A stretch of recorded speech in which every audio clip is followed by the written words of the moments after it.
안녕하세요. 사연에 빠지다의 DJ 민영입니다. 오늘 사연자는 드라마보다 더 드라마틱한 인생의 주인공이 됐다는데요. 과연 어떤 사연인지 들어보시겠습니다. 오늘도 두 가지 사연 준비되어 있는데요. 끝까지 들어주실 거죠? 그럼 바로 시작할게요. 구독과 좋아요 잊지 말고 꾹 눌러주세요. 안녕하세요. 저는 30대 남자입니다.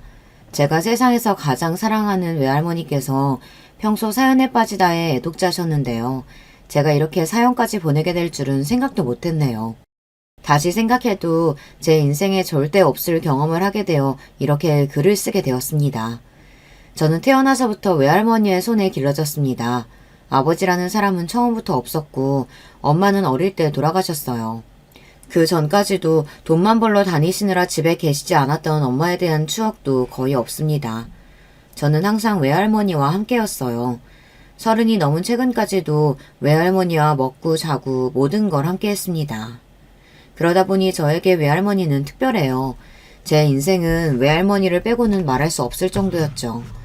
그런 외할머니가 몇 년 전 대장암 판정을 받으셨어요. 소화가 잘 안 된다고 하시고 변비 증상이 자꾸 있다고 해서 바로 병원에 모시고 갔었는데 대장암 3기라고 하더라고요. 그때 일을 생각하면 지금도 눈물이 납니다. 정말 지금 당장 외할머니가 죽기라도 할까봐 너무 무서웠거든요.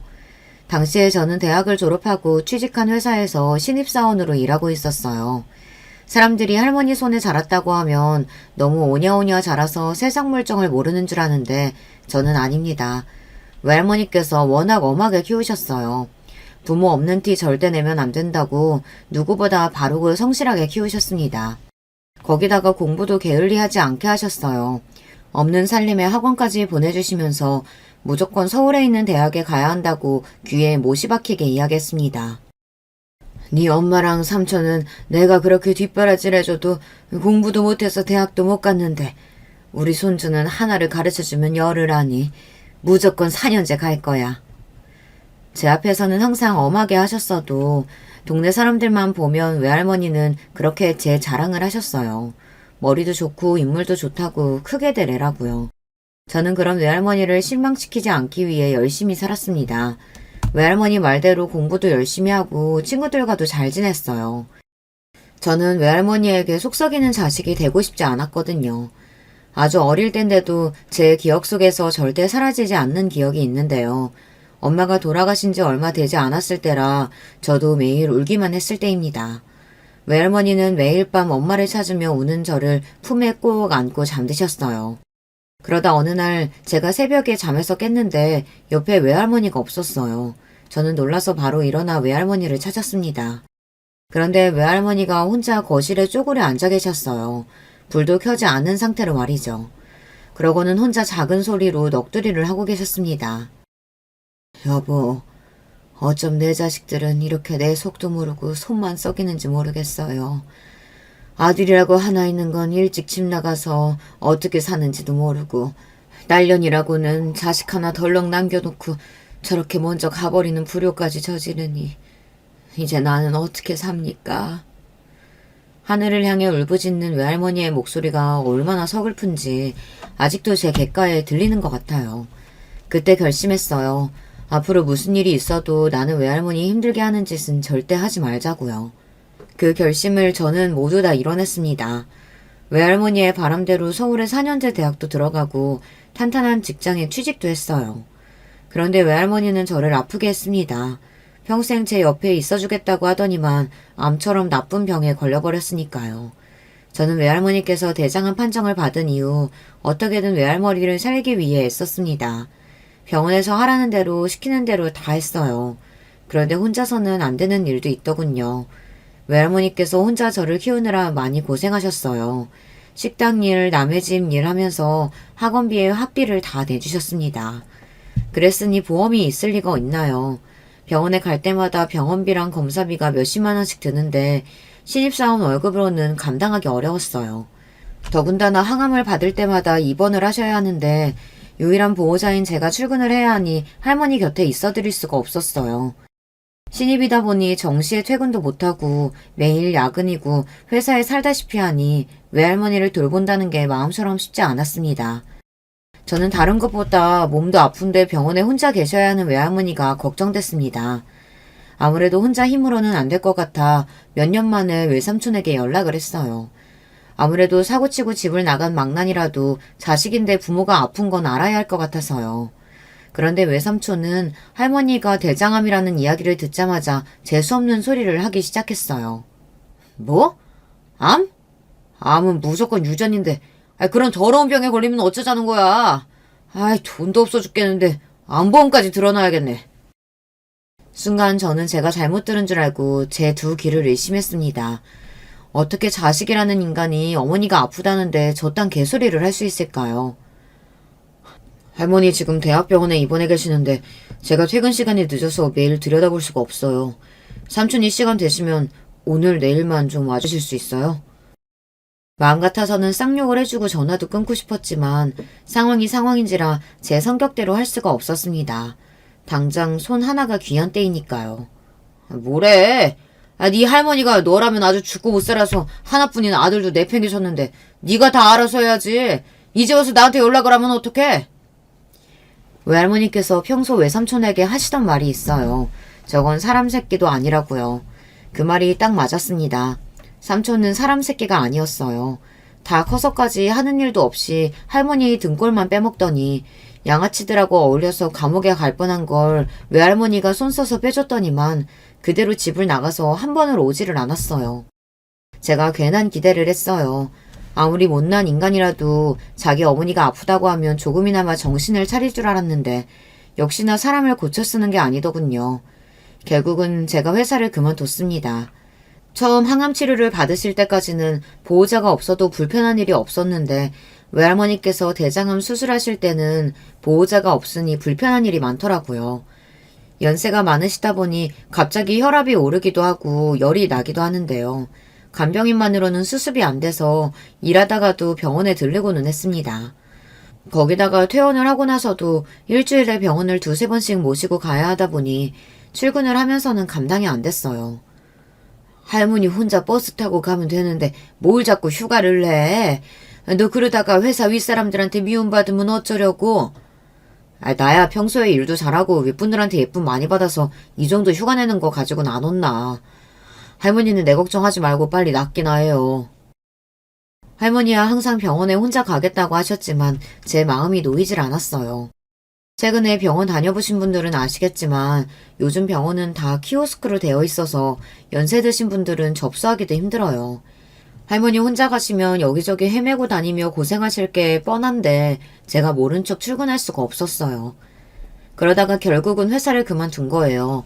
그래도 첫 번째 수술까지는 어떻게든 버텼는데 수술 끝나고 바로 폐로 전이가 되고 나서는 저도 일상생활을 하기 힘들 정도로 병원에 매달려야 했습니다. 그 전에는 그래도 식사도 잘 하시고 잠도 잘 주무시고 그랬는데 전이 되고 나서는 급격히 몸이 안 좋아지시더라고요. 식사도 거의 못하고 잠도 못 주무셨어요. 매일 할머니의 상태를 확인해가며 거의 매일 병원에 가야 했습니다. 주무시다가도 갑자기 혈압이 떨어져서 위급한 상황이 몇 번이나 있었거든요. 어떤 날은 외할머니께서 주무시고 일어났는데 눈도 못 뜰 정도로 상황이 너무 좋지 않아 급하게 병원을 가느라 회사에 연락도 못한 적이 있어요. 심지어 회사에서 전화가 계속 오는데도 받을 수 없을 정도로 정신이 없었습니다. 그러다 보니 정상적으로 직장 생활을 할 수가 없었어요. 회사에 출근해도 정신은 온통 병원에 가 있으니 일도 손에 잡히질 않았죠. 회사를 그만두고 나선 마음 편하게 할머니 곁에 있을 수 있어 다행이었지만 당장 돈이 급했습니다. 암 환자들이 맞는 주사 비용이 굉장히 비싸거든요. 저는 할머니를 돌보면서 할 수 있는 일이 없을까 싶어 일을 찾아다녔습니다. 특별한 기술이 없는 제가 할 수 있는 일이라고는 일용직밖에 없었어요. 저는 곧장 건설 현장에 노동자로 근무하기 시작했습니다. 쉽게 말해서 막노동이죠. 몸은 힘들었지만 새벽에 나가 일찍 일이 끝나기도 하고 외할머니 병원 일정에 맞춰서 일을 쉴 수도 있으니 저에게는 딱이었어요. 저는 외할머니께서 암으로 투병하시는 5년 동안 건설 현장을 전전하며 일용직 노동자로 지냈습니다. 제 20대의 절반을 노동자로 지냈으니 이제는 어엿한 막노동꾼이 되었죠.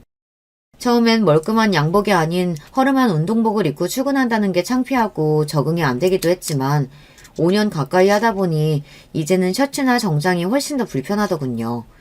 그래도 막노동도 기술이라고 5년 정도 하다 보니 노하우가 생겨 일당도 많이 올랐어요. 이제는 한 달에 20일만 일해도 웬만한 직장인보다 돈을 더 벌었습니다. 외할머니 병원비 내면서 주말에 외할머니 모시고 나들이 정도 다녀올 수 있을 정도로는 벌었어요. 저는 외할머니를 위해 쓰는 돈은 하나도 안 아까웠습니다. 오히려 더 좋은 걸 해주고 싶어서 안달이었죠. 한 번은 외할머니 생신이라 백화점에 모시고 간 적이 있어요. 곧 겨울이 다가와서 외할머니에게 좋은 패딩 하나 사주고 싶어서요. 그런데 할머니는 안 사겠다고 백화점에 가서도 옷도 제대로 입어보지를 못했습니다. 아이고, 무슨 놈의 잠바 하나가 100만 원이 넘어. 조금 있으면 죽을 노인네한테 이런 거 사주지 말고 우리 손주 좋은 거 사 입어. 할머니는 필요 없어. 죽기는 누가 죽는다 그래. 할머니는 평생 나랑 살 거니까 그런 소리 좀 하지 마요. 징그러운 소리 하고 있네. 내가 몇 살인데 평생 너랑 같이 살아. 너도 빨리 좋은 색신 만나서 장가 가야지. 외할머니는 항상 당신보다 제가 행복하길 바라셨습니다. 어릴 때부터 평생 제 걱정만 하고 사시더니만 아픈 와중에도 제가 혹여나 외할머니 때문에 힘들까봐 걱정하셨어요. 할머니가 평생 나한테 해준 게 얼만데 이런 거 100개 사줘도 하나도 안 아까워. 그러니까 빨리 색만 좀 골라봐. 우리 미자 씨는 역시 꽃분홍색이 잘 어울리나? 병원비도 많이 나왔을 텐데 미안해 죽겠네. 이런 걸 뭐하러 사? 아유, 늙으면 죽어야지. 내가 우리 손주 고생만 시켜서 큰일이다, 큰일이야. 나는 할머니 고칠 수만 있다면 돈은 하나도 안 아까워. 그러니까 괜히 나 돈 쓰는 거 아까워서 아픈 거 참으면 안 돼.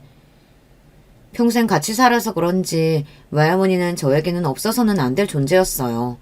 서로 눈만 봐도 무슨 생각을 하는지 어디가 아픈지 알 수 있을 정도였죠.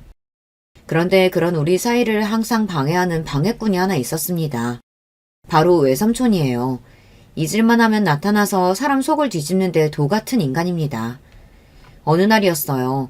외할머니께서 아프기 시작하고 이미 2, 3년이 지났을 때였는데 뜬금없이 집에 찾아왔어요. 외삼촌에게는 연락도 안 하고 이사를 했는데 어떻게 알고 집에 찾아왔더라고요. 그런데 갑자기 찾아와서 하는 행동이 기가 막혔습니다. 아이, 우리 엄마. 평생 자식들 때문에 속만 썩이고 살더니만 이제 좀 손주 덕 좀 보고 사나 했더니 몸뚱이가 망가졌으니 이게 다 무슨 일이야. 저는 외할머니가 돌아가시기라도 한 줄 알았어요. 외할머니 손까지 붙잡으며 통곡을 하더라고요. 무슨 초상났어요? 할머니 이제 전이 된 것도 없이 항암 열심히 받고 있는데 몇 년 만에 나타나서 왜 괜히 호들갑이에요. 제 입장에서는 기가 막혔습니다. 할머니가 초병을 시작한 게 언젠데 이제 나타나서는 헛소리를 하고 있으니 너무 재수가 없더라고요.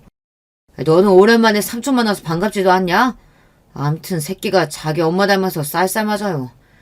삼촌 목 마르니까 나가서 커피나 한잔 사와. 삼촌은 달달한 카라멜 마끼아또 아니면 안 먹는다.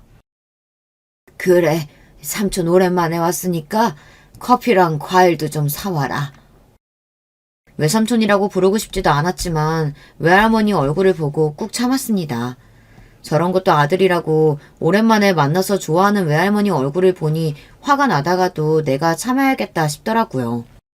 그런데 역시 사람은 고쳐 쓰는 게 아니었습니다. 시장까지 가서 외삼촌이 좋아하는 딸기까지 사서 가지고 왔는데 이미 외삼촌은 돌아가고 없더라고요. 저는 황당해서 할머니에게 외삼촌은 어디 갔냐고 물어봤어요.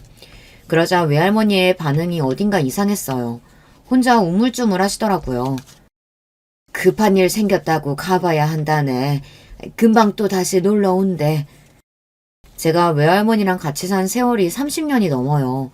외할머니의 떨리는 눈썹만 봐도 이 말이 사실인지 거짓인지 바로 파악이 됩니다. 지금 할머니 말은 분명 거짓말이었어요. 뭐야, 할머니 설마 외삼촌한테 또 돈 줬어? 그럴 줄 알았습니다. 제가 너무 멍청했어요. 그 인간이 이렇게 갑자기 나타나면 100이면 100 돈 때문인데 제가 그 중요한 사실을 잊고 있었습니다.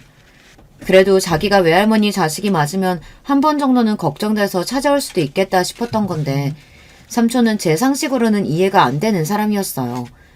개망난이는 끝까지 개망난이었어요. 삼촌이 애초에 집에 찾아온 건 외할머니 때문이 아니라 돈 때문이었어요. 만나는 여자가 있는데 그 여자가 종로에서 가게를 한대. 요즘 그 여자 가게에서 성실하게 일하고 있는데 가게 주인이 보증금을 좀 올려달라고 했나 봐. 그래도 자기가 남잔데 보증금이라도 좀 내야 동업하는 느낌이 나지 않겠냐고 그러는데 어떻게 그 돈을 안 줘? 앞으로는 그 여자랑 착실하게 살아본다는데. 평소 돈에 대한 일이라면 철두철미한 외할머니가 유일하게 샘이 흐릴 때가 바로 외삼촌 앞에서였어요.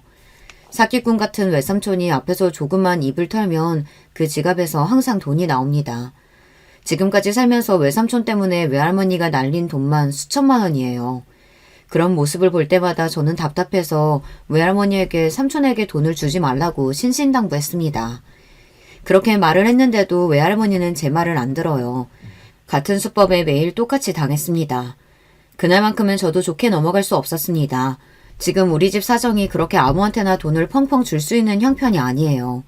더군다나 본인은 패딩 하나 못 사고 벌벌 떨면서 쓰레기 같은 자식놈도 자식이라고 몇 년 만에 불쑥 나타나는데도 보기만 해도 좋다고 돈까지 주는 모습이 이해가 안 됐습니다.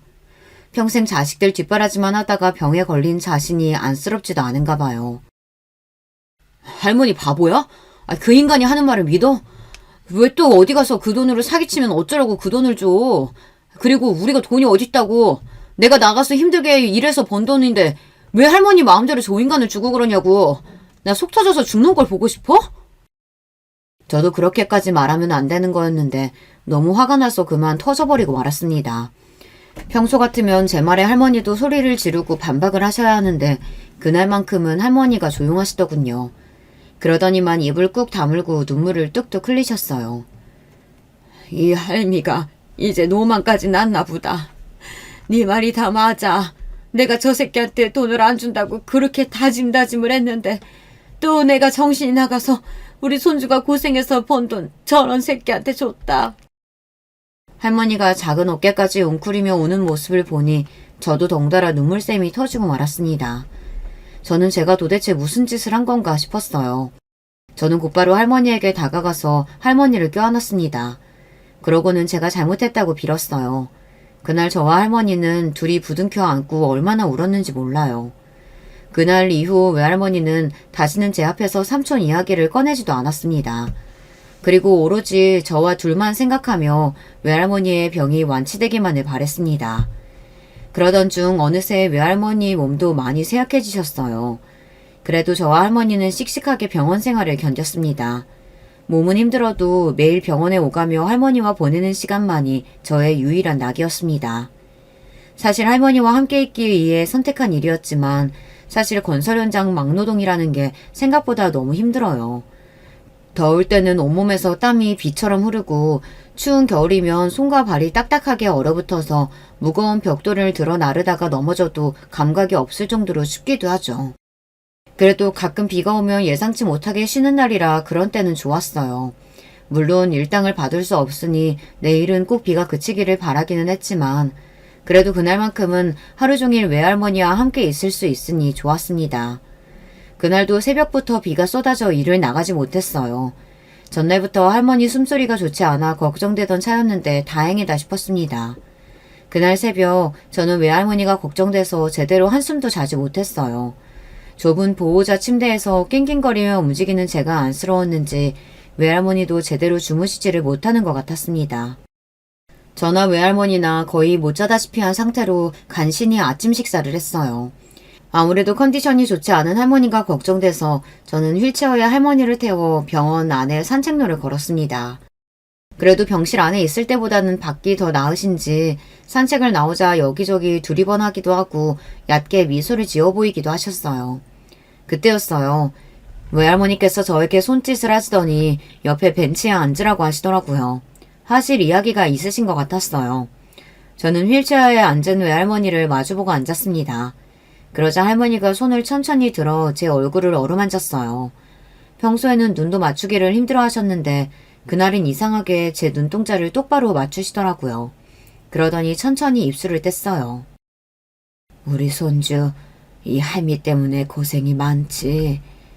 세상에서 제일 똑똑하고 착한 우리 손주가 할미 잘못 만나 고생만 하고 미안하다. 할머니는 무슨 그런 말을 하고 그래. 나 할머니 없었으면 벌써 그 작은 지하실 방에서 굶어 죽었어. 지금까지 외할머니가 아니었으면 전 이 세상에 없었을 거예요. 그런 저에게 할머니는 부모님이자 친구이자 제 인생의 전부였습니다. 그때였어요. 눈동자에 눈물이 가득 찬 할머니는 그대로 제 손을 꼭 부여잡았습니다. 지금부터 이 할미가 하는 말 잘 들어.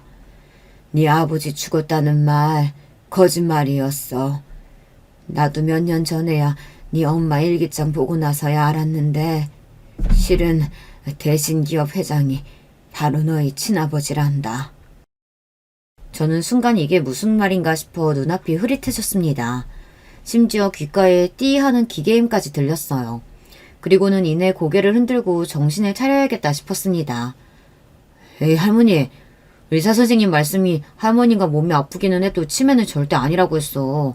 할머니 지금 나 놀리려고 그러는 거지? 재미없게 무슨 그런 농담을 하고 그래. 할미 농담하는 거 아니야. 집에 가서 이 할머니 서랍 맨 아래 봐봐. 거기에 너희 엄마 일기장 있다. 그 안에 증거며 뭐며 다 있으니까 이 할머니 죽거든 그거 가지고 그 남자 찾아가. 알았지?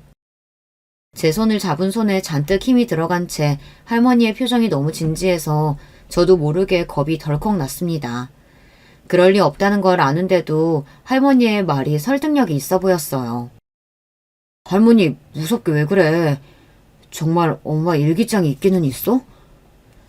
평소보다 말을 너무 많이 해서 그런지 외할머니는 금세 지쳐 휠체어에 탄 채 잠이 들고 말았습니다.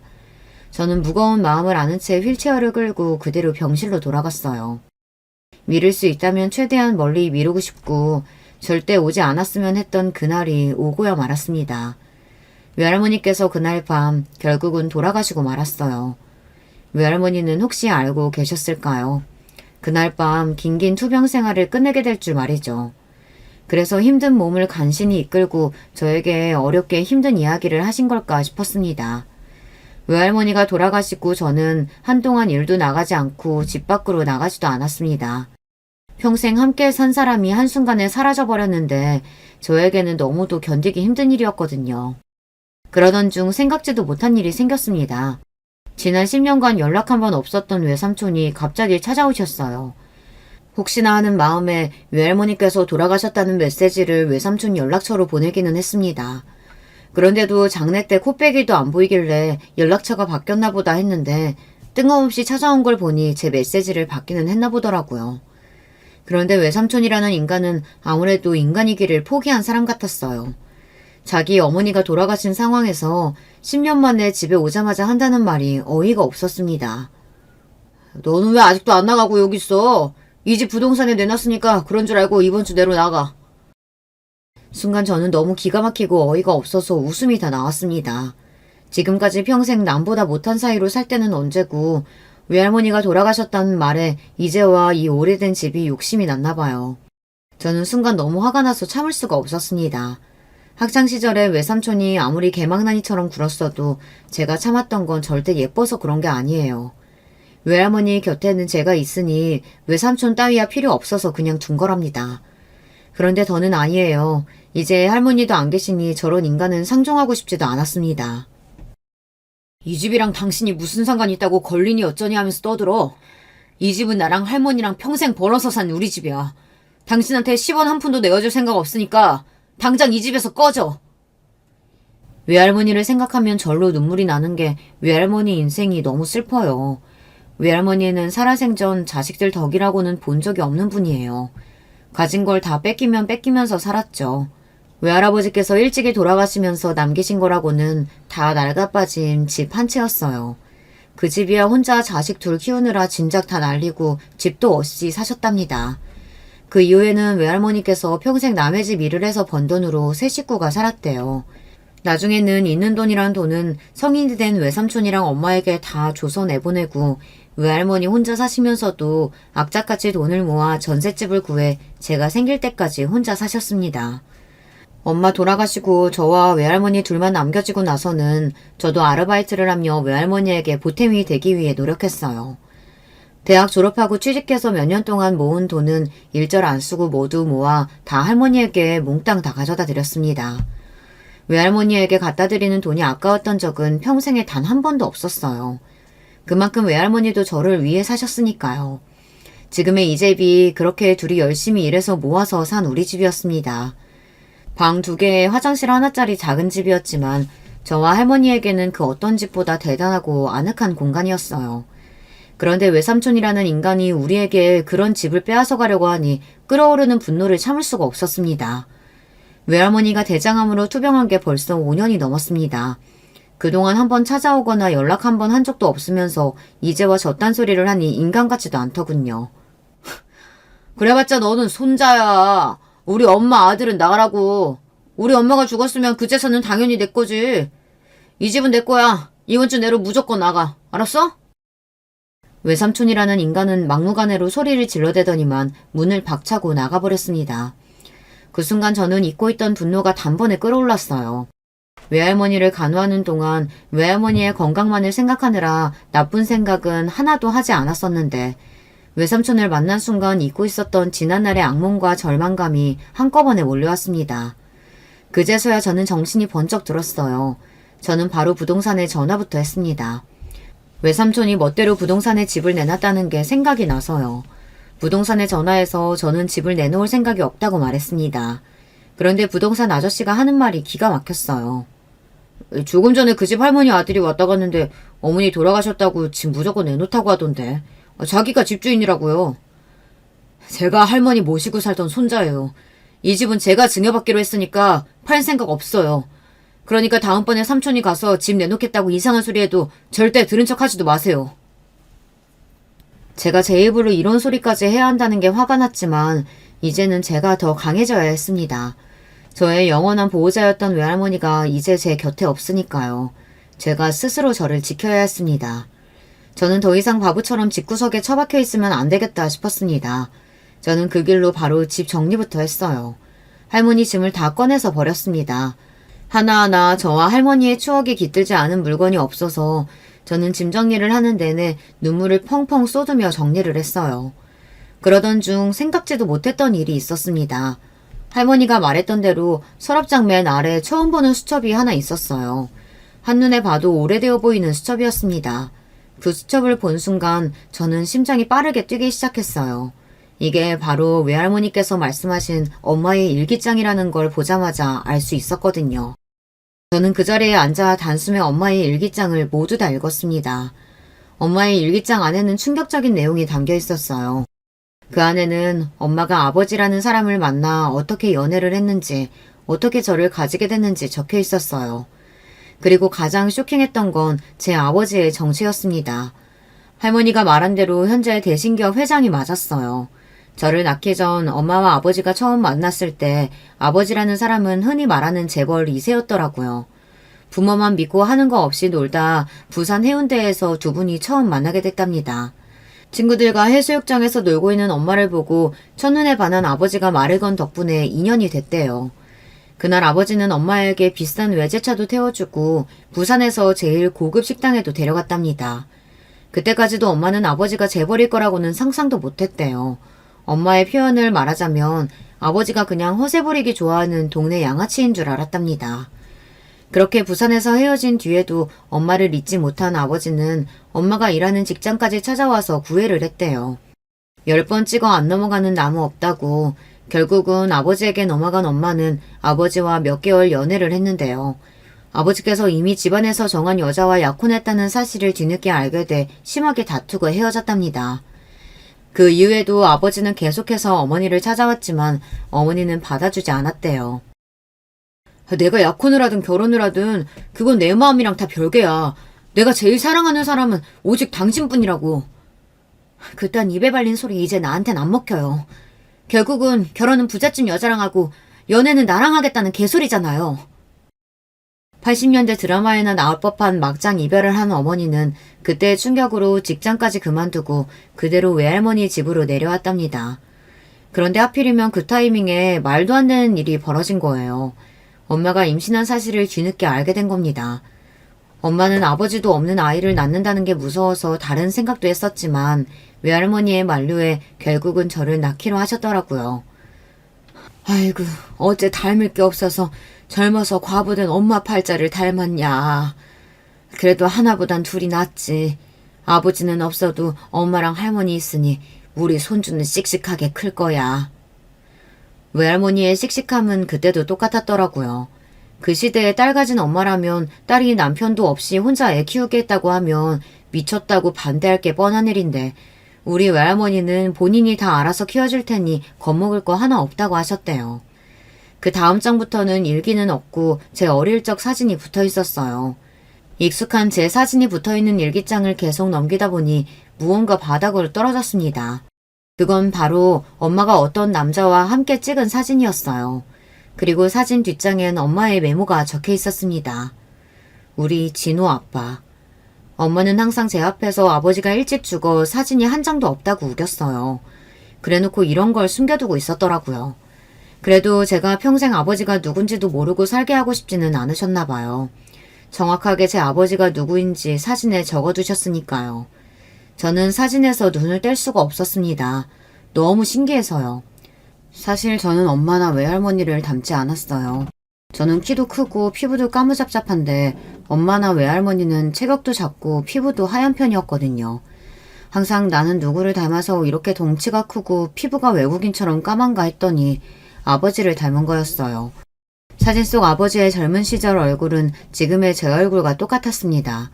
한참 동안 사진을 보다 보니 저는 가만히 있을 수 없었어요.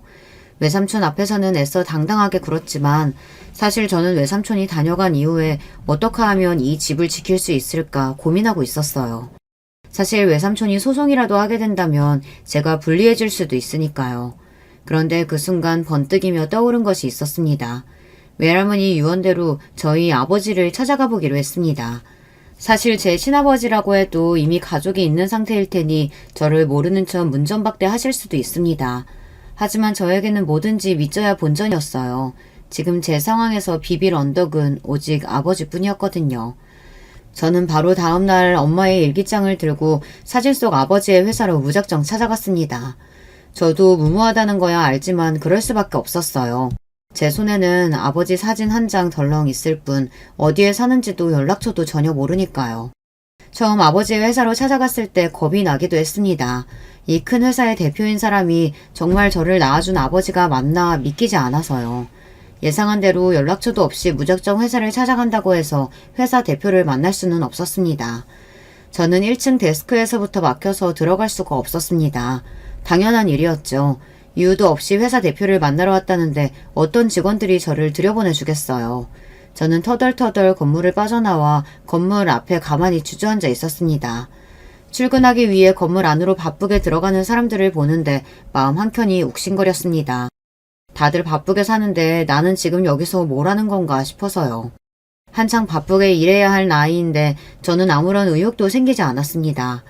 유일한 가족이었던 외할머니마저 이제 안 계신데 제가 열심히 살아봐야 무슨 소용인가 싶었습니다. 저는 괜한 짓을 했구나 싶어 자리에서 일어났습니다. 그때였어요. 검은색 고급 세단이 건물 앞에 멈춰서자 건물 안에 있던 직원들이 일제히 밖으로 나와 하나같이 고개를 숙였습니다. 한 직원이 뒷좌석 문을 열며 대표님 오셨습니까? 라고 인사를 했어요. 저는 대표님이라는 소리에 놀라서 자리에서 벌떡 일어났습니다. 그러고는 무작정 검은 정장을 입은 사람들 무리 속으로 파고 들어가 대표님이라고 소리를 질렀습니다. 조용하던 찰나에 제 목소리가 울리자 뒷좌석에서 내린 중년의 남자가 저를 향해 몸을 돌렸어요. 그리고 저와 눈이 딱 마주쳤습니다. 그 순간 딱 3초, 그 짧은 시간 동안 남자는 저를 빤히 바라보았어요. 누구시죠? 대표님께 볼 일 없으시면 뒤로 물러나세요. 어느새 제 앞을 가로막고 선 직원들이 저더러 뒤로 물러나라고 했습니다. 앞에 있던 비서는 제 팔까지 잡았어요. 저는 뒤로 끌려가면서도 목청껏 소리를 질렀습니다. 대표님, 저 오영숙 씨 아들이에요. 오영숙 씨 아시죠? 저는 이 순간이 저에게 유일한 마지막 기회라고 생각하고 젖먹던 힘까지 쥐어짜 엄마의 이름을 불렀습니다. 그 순간 기적이 일어났어요. 저를 막아선 직원들 사이로 대표님이 나타났습니다. 그리고 비서에게 저를 데리고 사무실로 오라고 했어요. 잠시 후 저는 비서의 안내에 따라 건물 제2 꼭대기층으로 올라갔습니다. 그리고 대표실이라고 적힌 사무실 안으로 들어갔어요. 비서는 조금 전과는 전혀 달라진 태도로 저에게 꾸벅 인사를 하고는 사무실 밖으로 나갔습니다. 대표실 안에는 저와 대표, 아버지만이 남아있었어요. 그쪽이 영숙의 아들이라고? 내가 알기로는 영숙이가 결혼도 안 하고 혼자 산 거로 알고 있는데 아들이 있었나 봐요? 아버지는 엄마와 헤어진 지 30년이 훌쩍 넘었는데도 엄마를 영숙이라고 부르셨습니다. 더군다나 엄마가 결혼하지 않고 혼자 살았다는 사실도 알고 계셨어요. 알고 보니 엄마와 헤어지고 나서도 엄마가 어떻게 지내는지 여기저기 수소문을 하셨나 보더라고요. 영숙이가 사고로 죽었다는 것도 뒤늦게 알게 돼서 내가 장례식장에도 못 가봤었는데 이렇게 영숙이 아들 얼굴이라도 볼 수 있어서 다행이네. 제가 어릴 때 엄마가 일하던 회사에 불이 나서 그때 사고로 엄마가 돌아가셨어요. 아버지는 그 일까지도 알고 계셨습니다. 근데 자네가 여기는 무슨 일로? 그 순간 저를 빤히 바라보던 아버지의 눈빛은 알카로웠습니다. 아무래도 제가 여기까지 뭐하러 왔는지가 제일 궁금하신 것 같았죠. 그 순간 역시 회사 대표라는 자리는 아무나 있는 게 아니구나를 느꼈습니다. 저는 깊은 숨을 한번 몰아쉬고는 어머니의 일기장을 꺼냈습니다. 그리고 어머니 일기장 사이에 있던 사진도 바로 위에 올려뒀어요. 어머니 돌아가시고 나서 저는 외할머니 손에 길러졌어요. 최근에 외할머니께서 돌아가셨는데 외할머니께서 이상한 소리를 하시더라고요. 제가 대표님 아들이라고요. 저는 애써 갸버여 보이지도 그렇다고 버릇없어 보이지도 않게 말하기 위해 차분하게 말을 했습니다. 30년 만에 다 큰 성인이 당신의 아들이라며 찾아왔으니 아무리 대단한 회사의 대표라고 해도 당황스러울 테니 말이죠. 그런데 아버지의 반응은 생각보다 조용했습니다. 그러고는 곧바로 제가 책상에 올려둔 일기장과 사진부터 확인했어요. 한참을 일기장을 읽어내려고 하던 아버지의 눈동자에 눈물이 왈칵 차오르는 모습이 보였습니다. 그 순간 알겠더군요. 아버지가 지금까지 어떤 인생을 살았든 아버지의 마음속에 오영숙, 엄마에 대한 그리움이 남아있다는 걸 말이죠. 그리고 잠시 뒤 아버지는 비서를 다시 사무실 안으로 불렀습니다.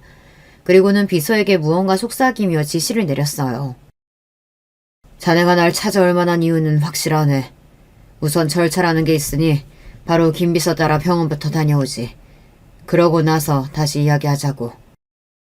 물론 지난 30년 동안 만나지 못했던 부자지간이라고 해도 서로 부둥켜 안고 엉엉 우는 장면을 기대한 건 아니었지만 이런 상황까지는 예상하지 못했습니다. 아버지라는 분은 제가 생각한 것보다 훨씬 더 이성적이었어요. 저는 곧바로 비서의 안내를 따라 한 병원으로 갔습니다. 그러고는 병원에서 시키는 대로 유전자 검사를 받았어요. 그리고 며칠 뒤 집으로 김 비서와 웬 남자들이 우르르 찾아왔습니다. 막 일을 마치고 들어온 상태라 땀범벅이라 씻으려고 했는데 남자들이 제멋대로 들어와 제 짐을 싸기 시작하더라고요. 댁에서 대표님께서 기다리고 계십니다. 지금 바로 댁으로 모실 테니 중요한 짐들만 정리해서 나오세요. 나머지는 저희가 하겠습니다. 아버지의 비서는 딱딱한 얼굴로 지금 바로 댁으로 모시겠다고 했습니다. 저는 어리둥절한 표정으로 비서를 따라 차에 탔어요. 잠시 뒤 믿을 수 없는 일이 벌어졌습니다. 제가 탄 차는 대궐 같은 대문 안으로 들어갔어요. 저는 태어나서 그런 집은 처음 봤습니다. 푸른 잔디가 깔린 정원 사이로 차를 타고도 한참을 들어가야 집이 보이더라고요. 심지어 집이라고 부르기도 민망할 정도로 대저택이 따로 없었어요. 순간 제 행색이 너무 남루하게 보일 정도로 부끄러웠습니다. 저는 곧장 집 안으로 따라 들어갔어요. 집 안은 집 밖의 모습보다 훨씬 더 놀라웠습니다. 마치 영화 속에서나 보던 세트장 같았어요. 휘둥그레진 눈으로 여기저기 구경하느라 정신없는 제 앞에 아버지가 나타나셨습니다. 아버지는 제 모습을 보는 순간 눈동자가 세차게 흔들리시더니 목소리를 가다듬으며 자리에 앉으라고 하셨어요. 그러고는 저에게 이것저것 물으셨습니다. 지난번 회사에서 만났을 때와는 사뭇 다른 모습이었어요. 아무래도 친자식이라는 걸 알게 됐으니 심정이 남다르신 거겠죠. 저는 아직 너무 얼떨떨해서 아버지께서 묻는 말에만 대답을 했습니다. 마치 면접을 보듯이 말이죠. 아버지는 제가 외할머니 간호하느라 지난 5년 동안 건설 현장 노동지구를 일했다는 이야기에 가장 놀라셨습니다. 그 말 한마디에 지난 30년 동안 네가 어떻게 살았는지 한 번에 설명이 된다. 부모도 없이 얼마나 고생이 많았을까 싶었는데 그래도 외할머니께서 잘 보살펴 주셨나 봐. 네, 맞아요. 엄마는 워낙 어릴 때 돌아가시기도 했고 매일 돈 벌러 나가느라 같이 시간을 보낼 수 없었어요. 그럴 때마다 외할머니께서 항상 옆에 있어줬어요. 남의 집 살림 해줘가면서 저를 등에 업고 가셨거든요. 제 이야기를 내내 조용히 들으시던 아버지는 눈물을 얼른 훔치시더니 제 어깨를 양손으로 탁 소리가 나게 잡았습니다. 그러더니 하시는 말씀이 의외였어요. 너희 엄마를 보고 싶어서 내가 얼마나 찾아다녔는지 몰라. 만약 네 엄마한테 네가 있다는 사실을 알았다면 내가 널 절대 힘들게 두지 않았을 거다. 이제라도 내가 네 존재를 알았으니 지금부터는 네 삶이 달라질 거야. 안 그래도 나한테 자식이 하나도 없어서 평생 외롭게 살았는데 이런 순간에 나한테 네가 찾아와줘서 얼마나 고마운 줄 모른다. 몰랐었는데 아버지께는 자식이 하나도 없었다네요. 엄마와 헤어지고 결혼한 분과 20년 정도 함께 사셨지만 아이가 생기지 않아 낳지 않았답니다. 그러다가 10년 전 결국은 이혼하시고 현재 혼자셨어요. 아버지는 평생 엄마를 그리워하며 이 큰 집에서 혼자 살고 계셨던 겁니다. 아버지도 지금까지 제가 살아온 이야기를 듣고 저를 너무도 안쓰러워하셨지만 아버지가 살아온 인생도 제가 보기엔 많이 외로워 보였어요. 앞으로는 그 힘든 막노동 안 해도 돼. 지금 당장 회사에 들어와서 일부터 배워라. 알아보니까 너 멀쩡하게 좋은 대학 나오고 직장 생활도 했었다며. 그 실력을 왜 썩히고 있어? 그리고 다 쓰러져가는 그 집에서도 당장 나와. 난 내 아들이 그런 꼴로 사는 건 죽어도 못 본다. 아버지는 지금까지 제게 못해준 걸 모든 걸 해주겠다고 하셨어요. 하지만 제가 바라는 인생은 그런 게 아니었습니다. 아버지, 제가 뭘 한다고 갑자기 회사에 들어가서 경영 공부를 하겠어요. 아무것도 모르는 제가 아버지 회사 물려받는 건 말도 안 되죠. 제가 정식으로 회사에 면접 봐서 입사할 테니까 그때까지 기다려주세요. 그리고 지금 사는 집은 저와 할머니의 추억이 너무 많아서 그 누구에게도 팔고 싶지 않아요. 사람들은 들으면 저더러 바보냐고 왜 알아서 들어온 복을 스스로 걷어차냐고 하겠지만 저는 제 주제를 너무나 잘 압니다. 제가 해보지도 않고 무조건 못하겠다는 게 아니에요.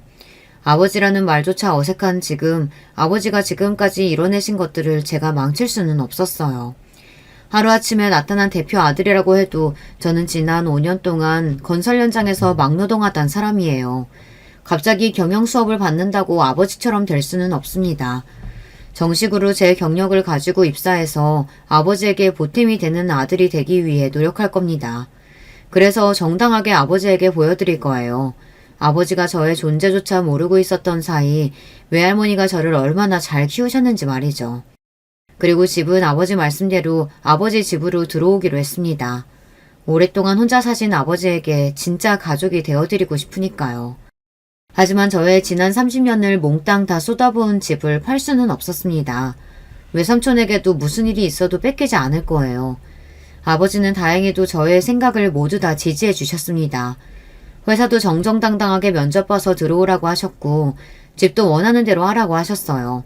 단 한 가지 아버지께서 도와주신 일이 있었습니다. 바로 외삼촌과의 집에 대한 소유권 문제였어요.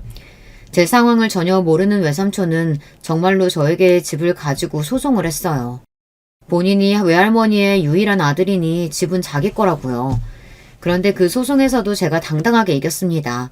아버지 회사 변호사들이 힘써준 덕분이죠. 그리고 소송 중 알게 된 놀라운 일이 있었어요. 아버지께서 엄마의 소식을 알기 위해 몇 년 동안 소소문을 하는 동안 저에 대한 존재를 알 수 없었던 이유가 있었더라고요. 외할머니께서 저에게 이야기하지 않은 비밀이 하나 더 있었는데요. 알고 보니 저는 외할머니의 양자로 입양되어 있었습니다. 아무래도 시집도 안 간 처녀가 애를 낳고 키운다는 게 보통 일은 아니죠. 외할머니는 혹여나 나중에라도 엄마가 시집을 가게 될 때 제가 걸림돌이 될까봐 저를 아예 할머니 아들로 신고하셨더라고요. 혹여나 제가 서운하기라도 할까봐 돌아가실 때까지 이야기를 안 하신 것 같아요. 처음 그 이야기를 아버지에게 들었을 때 사실 조금 서운한 느낌이 들기는 했어요. 하지만 그래도 그 점이 오히려 소송에서 좋게 작용했어요. 외할머니에게는 아들이 하나가 아니라 저까지 둘인 상태였으니 저에게도 외할머니 명의의 집에 대한 권리는 있는 거니까요. 덕분에 소송은 수월하게 돌아갔습니다. 지난 시간 동안 제가 외할머니를 모시고 살며 간호하고 제가 벌어온 모든 비용이 외할머니에게 사용됐다는 증거가 너무도 명확하니까요. 그러다 보니 법원에서는 당연히 그 집은 제 것이라고 손을 들어줬습니다. 너무도 당연한 일에 힘쓰느라 스트레스가 있기는 했지만 그래도 생각보다 일찍이 판결이 나서 다행이다 싶었어요. 물론 외삼촌은 쉽게 인정하지 않았지만요. 이래서 있는 놈들이 더 하는 거다. 너 부자 아버지 찾았다면서 외삼촌한테 이렇게 치사하게 굴어야겠냐? 제 상황을 알게 된 외삼촌은 이제 부자 아빠 만나 인생 핀자식이 그깟 집 얼마나 한다고 그것까지 욕심낸다고 화를 냈습니다.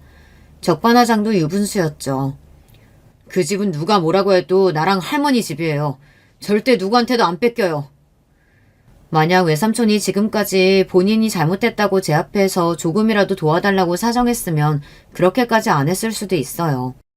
하지만 평생을 외할머니 속을 썩인 것도 모자라서 외할머니가 돌아가시고 나서까지 정신을 못 차리고 사니 본때를 보여주고 싶었습니다. 이제는 나를 무시하지 말라고요. 저는 현재 어느 때보다 정신없이 살고 있어요. 낮에는 아버지 회사에서 2년차 직장인으로 집에서는 아버지의 귀한 외동아들로 이중 생활을 하느라 바쁘거든요. 아버지는 저와 함께 운동도 다니고 낚시도 다니고 싶어 하시지만 요즘 제가 일에 푹 빠져 사느라 아버지와 시간을 못 보내서 잔뜩 삐져 계세요. 말단 사원이 대표보다 바쁘다는 게 말이 되냐? 이번 주 주말은 절대 출근하지 말고 나랑 놀아주는 거야. 너 자꾸 그렇게 휴일에 나가서 일하면 이 아빠가 노동청에 신고당해 임마. 아이 자꾸 아들 괴롭히지 마시고 한 살이라도 젊을 때 빨리 여자친구라도 만들어서 놀러 다니세요. 처음 이 저택에 들어와 아빠와 살게 됐을 때 우리가 진짜 가족이 될 수 있을까 걱정이 됐습니다. 저도 아버지도 지난 30년 동안 생판 모르는 나무로 살았으니까요. 그런데 역시나 핏줄은 다른가 봐요. 저와 아버지는 식성부터 해서 취미나 취향까지 너무 비슷했어요. 그러다 보니 같이 산 지 한 달 만에 진짜 가족이 됐습니다.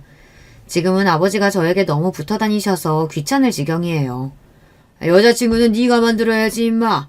아버지한테 손주 언제 안겨줄 거야? 아버지가 날 놔줘야 여자도 만나고 연애도 하죠. 저는 어느 때보다 행복한 시간을 살고 있습니다. 제가 아버지와 행복한 시간을 보낼 때마다 저는 하늘을 올려다봐요. 그곳에서 엄마와 할머니도 흐뭇한 표정으로 저와 아버지를 지켜보고 계실 것 같아서요. 지금까지 저의 긴긴 인생 이야기 들어주셔서 감사합니다. 여러분께서도 저와 같은 행복한 기적이 일어나시길 깊게 바라겠습니다. 여러분, 두 번째 사연 시작하기 전에 좋아요, 구독 꼭 눌러주실 거죠? 그럼 두 번째 사연 바로 시작합니다. 안녕하세요. 저는 20대 후반 여성입니다. 이번에 제가 정말 놀라운 일을 겪게 되어 이렇게 사연을 보내봅니다. 저는 어렸을 때 바닷가 근처에서 살았습니다. 엄마와 아빠는 두 분 다 이 바닷가 마을에서 평생을 함께 놀고 지내며 자라셨어요. 그런데 제가 중학교 입학했을 무렵 아빠가 교통사고로 돌아가셨어요. 아빠는 밤낚시를 정말 좋아하셨는데요. 그날도 아빠는 집 근처 바닷가에 혼자 밤낚시를 다녀오시다가 집 앞 도로에서 음주운전으로 과속을 하던 차에 치여 돌아가셨어요. 바로 집 앞 도로에서 벌어진 일이라 엄청나게 큰 소리를 듣고 깬 엄마와 제가 불이 나게 밖으로 달려나갔던 일이 아직도 기억납니다. 엄마는 교통사고 난 사람이 아빠라는 걸 알고 그 자리에서 혼절하셨어요. 저는 충격에 빠진 엄마를 부둥켜 안고 그 자리에서 오열했습니다. 술이 거나하게 취해 있던 운전자는 경찰이 와도 정신을 못 차리더라고요. 정말 끔찍했던 기억이라 그때 이후 엄마랑 저는 큰 소리가 나면 가슴이 빨리 뛰고 식은땀이 나는 후유증이 생겼습니다. 아버지가 돌아가신 이후 전업주부였던 엄마는 하루아침에 생활전선에 뛰어드셨습니다. 중학생이던 저도 엄마를 돕기 위해 밤새도록 같이 부업으로 인형 눈을 붙이기도 했죠. 하지만 그것만으론 두 식구가 살 길이 막막했어요. 하루는 평소처럼 인형 눈을 붙이고 있는데 엄마가 제게 이렇게 물어보시더라고요. 은수야, 엄마가 만약 음식 가게 열면 어떨 것 같아? 분식집 같은 거? 난 좋아. 내 친구 부모님도 분식집 하시거든. 분식집은 아니고 해장국 같은 거 파는 식당은? 해장국이면 엄마가 아빠한테 자주 만들어주던 거? 좋지. 엄마 해장국 진짜 잘하잖아. 사람들이 다 좋아할걸? 엄마 요리 완전 이거잖아, 이거. 저는 엄마의 질문에 양손 엄지를 치켜들었습니다. 엄마는 음식 솜씨가 정말 좋으셨거든요. 얼마나 좋았냐면 동네 아주머니들이 엄마만 보면 엄마만의 요리 비법 좀 알려달라고 조르고 집에 중요한 행사가 있을 때면 엄마에게 돈을 주고 요리 좀 해달라 부탁할 정도였습니다. 그 중에서도 엄마가 제일 잘하시는 요리는 해장국이었는데요. 엄마는 아빠가 밤낚시를 다녀오시거나 술 한잔 하신 다음 날에는 반드시 커다란 냄비 한가득 해장국을 끓여 놓으셨어요. 생전 입맛이 까다로워서 별명이 미식가였던 아빠도 엄마의 해장국을 드실 때만큼은 언제나 칭찬 일색이셨어요. 야, 시원하다 여보. 당신이 끓인 해장국은 당장 나가서 팔아도 손색 없을 정도야. 최고야 정말로. 저는 엄마가 인형 눈알 붙이기 같은 부업보다는 잘하시고 좋아하시는 일을 했으면 했거든요. 제가 좋다고 하자 엄마는 확실하게 마음을 정하셨는지 바로 식당 개업 준비를 했습니다. 우선 엄마와 저는 원래 살고 있던 집을 팔기로 했어요. 사실 아빠가 돌아가신 도로를 매일 바라보며 사는 건 너무 괴로운 일이었거든요. 그리고 집이 팔린 날 엄마의 지인이 살고 계신 지방으로 이사를 했습니다. 거기서 엄마는 지인의 소개로 근처 시장거리에 작은 가게를 싼 값에 얻었어요.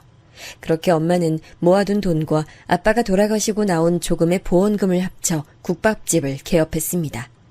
국밥집 준비에 거의 모든 돈을 쏟아붓고 나니 반지하집 한 칸 구할 돈밖에 안 남았더라고요. 그래서 엄마와 저는 국밥집에 사활을 걸 수밖에 없었어요. 저는 매일 학교를 마치면 집에 가는 게 아니라 가게로 가서 엄마 일손을 도왔습니다. 제가 학교에서 공부하는 동안은 엄마 홀로 주문받고 요리까지 하면서 힘겹게 일했습니다. 하지만 하루도 쉴 틈이 없었어요. 이 국밥집이 망하면 우리 모녀는 길거리에 나앉는 것 말곤 방법이 없었거든요.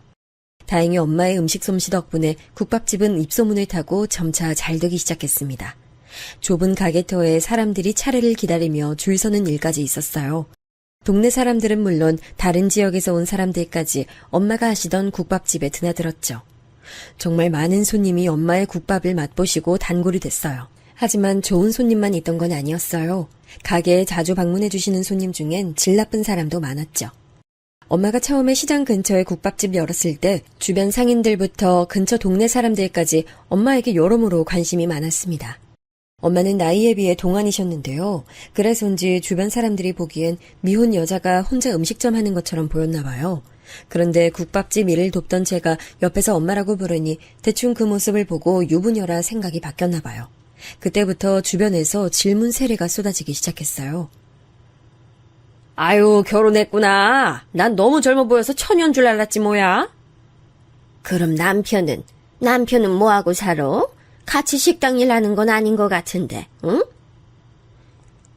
시장 근처 식당에선 대부분 부부끼리 음식점을 운영하고 있었어요. 그래서 주변 사람들도 엄마가 운영하는 국밥집이 부부가 공동으로 운영하는 식당이라고 생각한 거죠. 그래서 호기심 많은 몇 분들이 자주 남 사장님은 어디 계시냐 물어봤는데 그때마다 엄마는 항상 대답하지 않고 얼버무리셨거든요. 그 때문에 소문 좋아하는 아줌마들 레이더에 엄마가 딱 걸린 거죠. 딸은 학생이던데 혹시 미혼모야? 아니면 이혼? 그런 거 아니에요. 우리 은수가 아빠 없이 큰 애처럼 보이세요? 아이고, 혹시 기분 나빴어? 아유, 미안해. 그냥 어떤 남편이 이렇게 예쁜 아내 보고 혼자 식당 일 하게 하나 해서 그랬지. 그래서 남편은 뭐 하는데? 우리 사이에 그 정도는 알려줄 수 있는 거 아니야? 엄마 사정이 퍽 궁금했던 아줌마들은 엄마가 아무리 밀어내도 몇 번이고 떼거리로 몰려와 엄마에게 궁금한 것들을 꼬치꼬치 캐물었어요. 결국 엄마는 아줌마들의 질문 세례를 견디지 못하고 아버지와 사별한 이야기를 꺼내고 말았죠. 그리고 그게 아줌마들의 입을 타고 넘어가 주변 상가 사람들은 물론 웬만한 사람들까지 엄마가 사별한 것에 대해 다 알게 됐습니다. 그 후 이상하게 몇몇 사람들이 꼭 엄마의 일에 한마디씩 말을 얹으며 엄마의 아픈 부분을 건드리기 시작하더라고요. 엄마는 그런 일들에 무척 화가 나셨지만 제가 아직 나이가 어려 그런 일들을 그냥 참고 넘기셨습니다. 그러던 어느 날 식당에 방문한 남자 손님 한 분이 엄마께 주기적으로 진상을 부리기 시작했습니다. 저는 학교에서 다녀온 이후 항상 엄마를 도와 가게에서 일했는데요. 그러면서 꽤 많은 진상 손님을 만났었거든요. 그런데 그 남자 손님은 진상 중에서도 제일 가는 진상이었어요. 어이, 아줌마. 아줌마 남편 교통사고로 죽었다며? 네. 그런데 왜 그러세요? 남편 죽은 지 오래됐으면 외롭겠다 싶어 그랬지. 이 진상 손님은 국밥집에 거의 매일 오다시피 하던 단골이었지만 행실이 좋지 않았어요. 단체 손님을 몰고 올 때가 많았지만 사람은 끼리끼리 모인다고 그 진상 손님이 데려온 사람들도 전부 다 성미가 좋지 않았습니다. 엄마 가게는 국밥집이다 보니 당연히 술도 팔았는데 그 무례한 손님을 포함해 같이 온 일행들은 술만 마시면 술주정은 기본이고 주방에서 일하는 엄마에게 무작정 서비스를 달라며 온갖 고집을 부리고 난리를 쳤습니다. 엄마는 국밥집이 동네 장사다 보니 사람들에게 안 좋은 이야기로 소문나면 닫아야 할지도 모른다고 생각하셨대요. 그래서 엄마는 그 진상 손님을 매몰차게 거절하지 못하셨어요. 어쩔 수 없이 진상 손님에게 술이나 음식을 서비스로 줬습니다. 하지만 그 손님은 서비스로 술을 괴짝만큼 달라거나 인기 메뉴를 공짜로 달라고 했습니다. 그래서 그 진상 손님이 아무리 손님을 많이 데려와도 받는 음식값보다 서비스로 나가는 금액이 더 많아 손해보기 일쑤였죠. 게다가 이 손님은 서비스로 술을 주지 않거나 자신이 달라는 메뉴가 아닌 다른 음식을 주면 그대로 그릇을 식당 바닥에 던지고 엄마에게 소리를 질렀어요. 아니, 내가 이 가게에서 국밥을 얼마나 많이 팔아줬는데 고작 이따위 서비스를 내놔? 지금 단골인 날 무시하는 거야? 왜 이러세요, 손님? 제가 손님을 무시했다니요. 제가 언제 그랬다고 이러세요. 이게 무시가 아니면 뭐야? 이딴 풀쪼가리 반찬 따위를 서비스랍시고 내오는 게 무시지? 엄마는 가게에 그 진상 손님이 오면 아무리 바빠도 저를 가게에 딸린 작은 방에 밀어넣고 절대 나오지 못하게 했어요. 그래서 저는 그 진상 손님이 지르는 고함이나 그릇이 깨지는 소리를 듣고 있을 수밖에 없었죠. 하지만 저도 매번 참고만 있을 순 없었어요. 어느 날 저는 더는 참고만 있을 수 없을 정도로 화가 나서 그 진상 손님의 모습을 몰래 핸드폰으로 녹화했습니다. 그리고 엄마한테 말했죠. 엄마, 저 사람 그냥 경찰에 신고하면 안 돼? 아무리 손님이어도 저건 정도가 지나치잖아. 나 영상도 찍었어. 신고만 하면 돼. 아니야. 엄마가 조금만 참으면 돼. 가게 일은 엄마가 알아서 할 테니까 넌 신경 쓰지 마. 그리고 손님 함부로 신고하는 거 아니야. 손님을 신고한 가게에 어떤 사람이 오고 싶어 하겠어. 엄마는 속상함이 가득한 얼굴로 제 말에 고개를 내저었습니다. 시장 근처의 좁은 가게터라서 신고 한번 잘못하면 망할 수밖에 없는 구조라고 말씀하시며 엄마는 그 남자의 행패를 내내 참으셨죠. 저는 너무 속상했습니다. 그래서 하다못해 가게 안에 CCTV라도 설치해 놓자고 우겼죠. 엄마도 혹시 모른다는 생각에 CCTV 설치만큼은 동의하셨어요. 그러다 한동안 일이 바빴는지 그 진상 손님의 방문이 뜸해졌습니다. 이전엔 일주일에 서너 번은 와서 진상을 부려댄 탓에 거의 매일 힘들었어요. 하지만 달에 한 번쯤 찾아오는 것으로 방문 횟수가 줄어든 덕에 엄마랑 저는 간신히 진상짓을 견딜 수 있었습니다. 그렇지만 어느 날 엄마도 더 이상 참을 수 없는 큰일이 생겼습니다. 그 일은 가게 마감 시간이 거의 다 된 때에 일어났어요. 그때 저는 대학생이었는데요. 그날 강의를 다 듣고 오후 늦게쯤부터 가게 일을 돕던 게 똑똑히 기억납니다.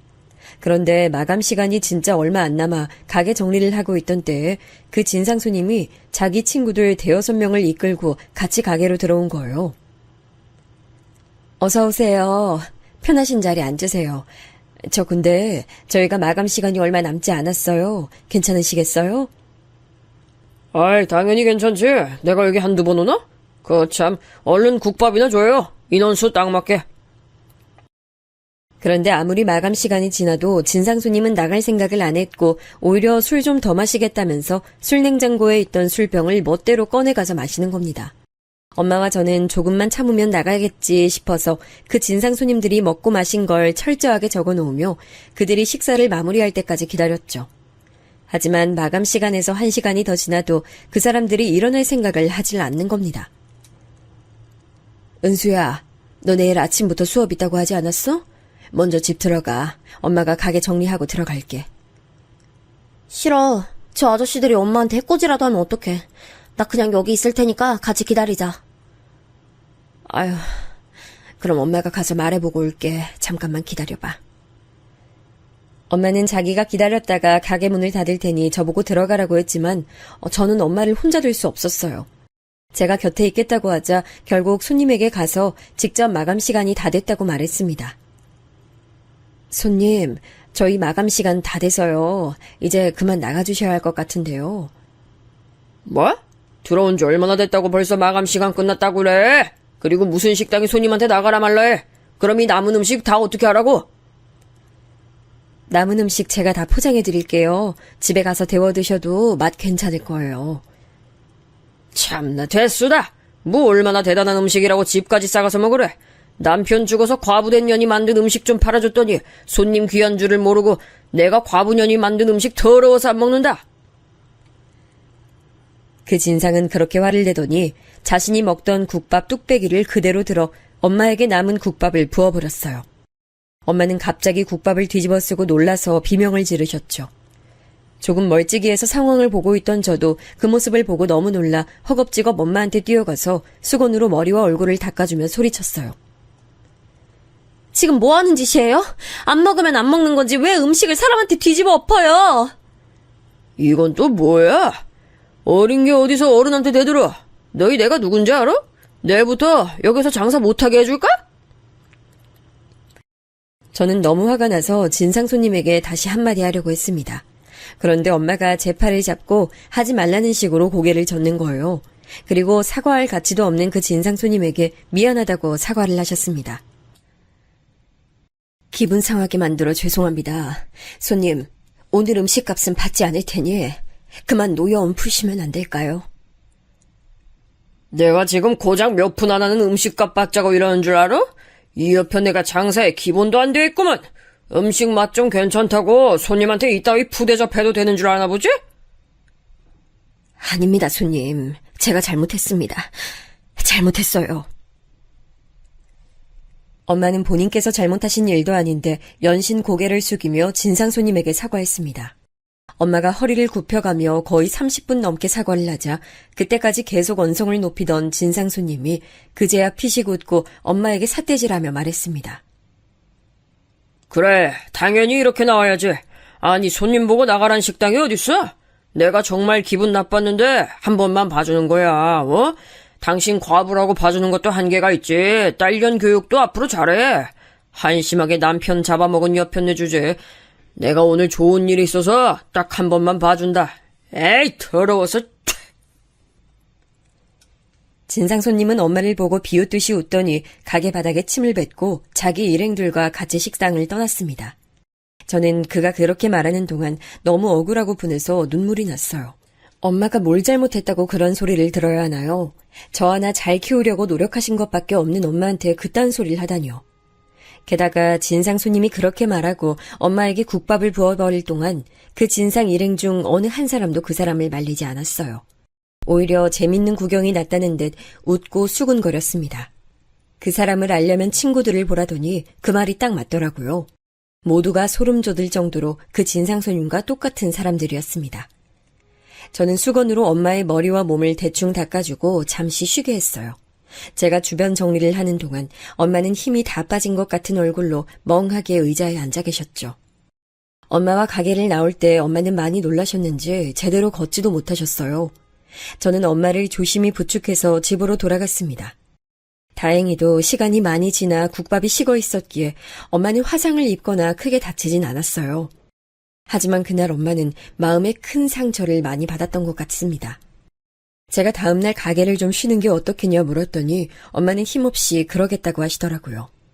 엄마가 가게를 쉬겠다고 한 건 그날이 처음이었어요.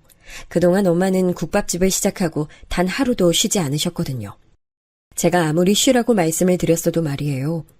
그런데 그 일이 있고 나서는 가게를 일주일 동안 쉬셨습니다. 그 일을 겪고 저도 정말 울분을 느끼고 답답함에 가슴을 쳤는데 그런 수모를 겪으신 엄마는 얼마나 더 힘드셨겠어요. 쉬는 동안 엄마는 방에 종일 누워만 계셨어요. 제가 방에 온종일 누워 계시는 엄마가 걱정되어 조심스럽게 다가가 보면 울고 계신 적도 많았어요. 생각해보면 엄마는 제가 중학교 때부터 대학교를 졸업할 때까지 국밥집을 하셨으니 10년 동안 가게를 운영하신 건데 그동안 그 무례한 손님 때문에 얼마나 힘드셨을지 생각하니 마음이 너무 아팠습니다. 그래서 저는 조심스럽게 엄마한테 말씀드렸어요. 엄마, 이제 그 국밥집 그만하고 다른 일 하는 게 어때? 난 따로 아르바이트 하면 되니까 걱정하지 말고. 이 나이에 무슨 다른 일을 해. 국밥집 말곤 할 수 있는 일도 없는데. 아니야, 찾아보면 분명히 다른 일 있을 거야. 뭐 그건 차차 생각하고 우리 기분 전환할 겸 여행 다녀올까? 생각해보니까 우리 근 10년 동안 어디 놀러 간 적도 없잖아. 응? 엄마. 그러게. 네 아빠 그렇게 가고 어디 여행 한 번을 안 다녔네. 응. 그러니까 같이 어디 여행이라도 가자. 엄마 가고 싶은 곳이면 난 어디든 좋아. 그렇게 저는 대학교 방학 기간에 맞춰 가게 문을 닫고 엄마랑 며칠간 국내 여행을 떠났습니다. 그동안 엄마랑 맛있는 것도 먹고 쉬다 보니 엄마 얼굴에도 다시 웃음꽃이 피시더라고요. 여행지에서 엄마와 이것저것 많이 사고 사진도 많이 찍었습니다. 한 번도 엄마랑 여행다운 여행을 다녀온 적이 없어서 더 열정적으로 여행을 즐겼어요. 그 후 여행에서 돌아온 저는 엄마와 찍은 사진을 보며 여행지에서 있던 일들을 다시 생각하고 있었어요. 그중에 엄마가 분위기 있고 예쁜 옷가게에서 했던 말이 떠올랐습니다. 아유, 은수야, 이 옷 좀 봐봐. 옷들이 어쩜 이렇게 다 고운지 모르겠네. 매일 이런 예쁜 옷만 입으면 너무 좋겠다. 그러기만 하면 다른 소원이 없겠어. 저는 그때 대학교 졸업반이라 취직을 할지 사업을 할지 선택의 갈림길에 서 있었습니다. 그런데 여행지에서 들었던 엄마 말에 번뜩 아이디어가 떠올랐죠. 엄마를 모델로 해서 중년 여성을 대상으로 한 쇼핑몰을 열기로 마음먹었습니다. 처음엔 엄마에게 옷을 입어달라 부탁하고 쇼핑몰 사진을 찍었습니다. 엄마는 처음에 내 나이에 무슨 모델이냐고 하면서 거절하셨지만 제가 간곡하게 부탁하자 제 말에 마음을 여셨는지 곧잘 포즈도 생각하셔서 사진 찍을 때 바로 자세가 나오시더라고요. 그렇게 연 쇼핑몰은 초반부터 생각보다 잘 됐습니다. 그래서 저는 아예 엄마에게 모델이 되어달라고 부탁했습니다. 내 나이에 무슨 모델이야. 생각만으로도 남사스럽고 부끄럽다, 얘. 엄마 모델로 찍어서 올린 옷들 이번에도 품절됐어. 있잖아, 엄마. 이제 국밥집 그만하고 나랑 같이 쇼핑몰 운영하면 안 돼? 생각보다 쇼핑몰이 잘 돼서 나 엄마 도움 없이 못할 것 같단 말이야, 응?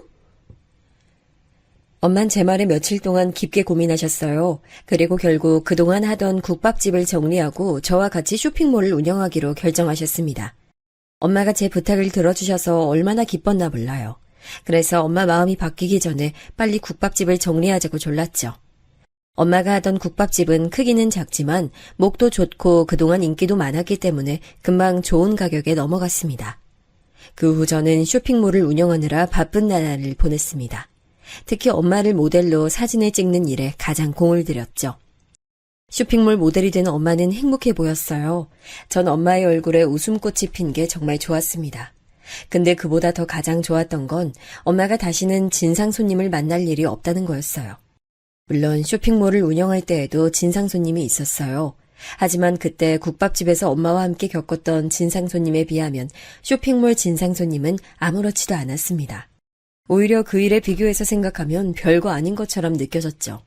저는 다시는 엄마가 그런 험한 일을 겪거나 참지 않도록 열심히 쇼핑몰을 운영해 성공하려고 노력했어요. 그렇게 저는 엄마와 같이 쇼핑몰을 운영하면서 많은 사람을 만났습니다. 그러다 쇼핑몰 사이트에 올릴 옷을 구매하러 자주 들리던 곳에서 같은 나이대의 남자친구를 처음 만났습니다. 그곳에서 같은 나이대의 사람을 만나는 건 희귀한 일이었어요. 그래서 남자친구와 저는 통성명을 한 후 생각보다 쉽게 친해졌습니다. 남자친구는 부모님이 옷가게를 하고 계신다고 하더라고요. 그리고 나중에 부모님 사업을 물려받을 생각인데 사업을 이어받기 전 밑바닥에서부터 경험을 쌓는 중이라고 했습니다. 저와 남자친구는 같은 업계에 종사해서 그런지 통하는 것도 많았고 서로 고충도 비슷해서 같이 밥 먹고 술 한잔하며 점차 서로 마음이 가까워졌습니다. 특히 제 눈에는 꼼수 한 번 안 부리고 성실하게 일하는 남자친구의 모습이 무엇보다도 정말 보기 좋았어요. 저는 보통 새벽에 나가 물건을 떼왔는데요.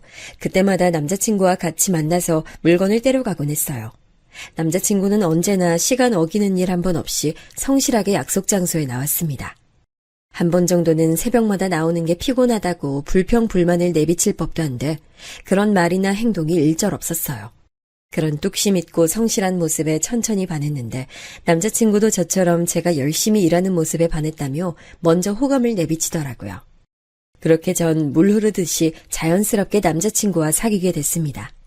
사귀게 된 이후에는 휴일마다 엄마와 저 남자친구가 다 같이 모여 밥도 몇 번 먹었습니다. 그때마다 엄마는 남자친구가 참 마음에 든다고 하셨어요. 제가 남자친구가 얼마나 좋은 사람인지 이야기해드려서 그런 게 아니라 남자친구의 행동과 태도를 보시고 하신 말씀이셨죠. 널 대할 때나 다른 사람들 대할 때 태도를 보니까 괜찮은 애 같네. 은수야, 넌 어떻게 하고 싶어? 엄만 진우라면 네 남편감으로 딱 맞을 것 같은데. 정말? 나도 진우라면 결혼해도 되겠다고 생각하고 있긴 했는데. 내가 엄마 닮아서 남자 보는 눈이 있나 봐. 그래, 엄만 네가 진우랑 결혼하면 언제 해도 상관없으니까 둘이 잘 얘기해봐. 저는 엄마의 결혼 허락이나 다름없는 말에 남자친구와 결혼하기로 마음먹었습니다. 그래서 여느 때와 다름없이 분위기 좋게 데이트하던 중 저는 먼저 남자친구에게 결혼 이야기를 꺼냈어요. 그랬더니 남자친구가 놀라면서 자신도 오늘 결혼 이야기를 할 생각이었다고 하는 게 아니겠어요? 그날 저와 남자친구는 서로가 서로에게 프로포즈하게 됐어요. 꼭 남자친구와 제가 운명적인 사랑이라고 생각될 정도로 행복했죠. 그런데 그 당시 저는 아직 남자친구의 부모님과 한 번도 만난 적이 없었고 잘 알지도 못했어요. 남자친구야 저희 엄마에 대해서 어느 정도 알고 있었지만 저는 남자친구에게 부모님 이야기를 자주 듣지 못했거든요. 그래서 저는 남자친구 부모님께 상견례 전 정식으로 인사를 드리기로 했어요. 그리고 바로 다음 주쯤에 남자친구네 집 근처 음식점에서 부모님을 만나 뵙기로 약속 잡았죠. 그날 얼마나 긴장되던지 부모님께 드릴 선물을 들고 있던 손이 축축해질 정도로 땀이 나더라고요. 그런데 막상 도착해보니 약속 자리엔 어머니만 계시는 게 아니겠어요? 어서 와요. 우리 아들한테 말만 듣다가 이렇게 실물 보니 너무 좋네요. 내가 얼마나 보고 싶었나 몰라요. 안녕하세요, 어머님. 저도 정말 너무 뵙고 싶었어요. 근데 아버님께선... 우리 박간 양반은 지금 가게에 일이 생겨서 그거 수습하느라고 같이 못 왔어요. 늦게라도 온다곤 했는데 아마 못 올 거예요. 우리 남편이 은수 씨 정말 보고 싶어 했는데 너무 아쉽네. 옷가게를 운영하고 계셨던 남자친구 부모님은 그날 가게를 일찍 닫고 오시려고 하셨대요. 그런데 약속 장소로 오시던 도중에 갑자기 급한 일이 생기시는 바람에 남자친구의 아버지께서는 일을 수습하러 가셨고 남자친구의 어머니께서만 약속 자리에 나오셨던 거예요. 저는 약간 신경 쓰였지만 어쩔 수 없는 일이니 그냥 좋게 생각하기로 했어요. 다행히 분위기는 정말 좋았어요.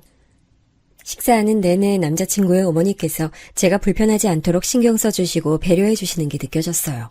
게다가 남자친구가 자기 어머니를 공손하게 대하는 모습도 정말 보기 좋았죠.